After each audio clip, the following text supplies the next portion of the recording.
以前呢條漁村咧出海咧就係聽天由命嘅，好多時遇到風雨啊，遇到雷暴啊剩啊，其實係好唔安全嘅。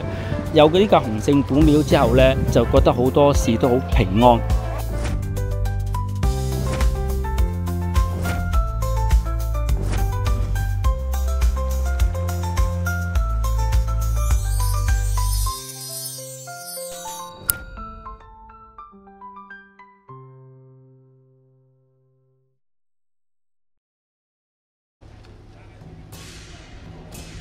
每年嘅農曆2月13日係洪聖誕，新界各區嘅洪聖廟都會有唔同嘅慶祝儀式。而對於滘西漁民村嚟講，洪聖誕係除咗農曆新年外，全年最重要同埋熱鬧嘅日子，係滘西漁民村居民祈福求安、團結族群嘅重要節日。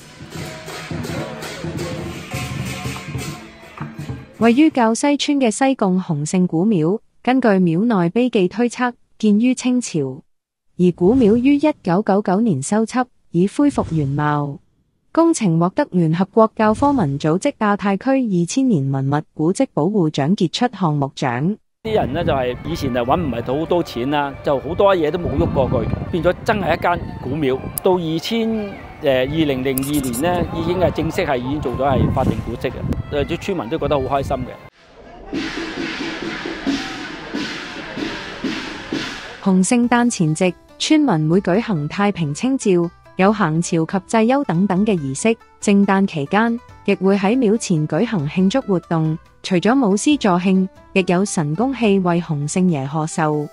神功戲結束後，村民會歡聚喺廟前，為洪聖爺唱生日歌，食洪聖爺生日飯，場面即熱鬧又溫馨，係滘西漁民村獨特嘅慶祝方式。為咗酬謝神恩，西貢不同嘅團體以及花炮會帶同洪聖爺行身嚟到洪聖古廟賀誕。呢個咧，你可以叫洪聖爺嘅分身。我哋漁民出海咧，好多因素都唔確定嘅，就將呢個行身帶落船，帶佢出海，等洪聖爺保佑嘅魚頭帶送緊嘅嘢啦。到洪聖誕啦，喺船上面攞上嚟就將佢擺喺呢度，就攞翻去還神。當參與賀誕嘅花炮會陸續到達參拜後，會進行最受注目嘅環節——抽花炮儀式。遺傳抽中花炮代表全年好運，部分花炮會亦會拆除花炮上嘅福品及吉祥裝飾，進行競投以及供村民領取，分享洪聖爺給予嘅好運福氣。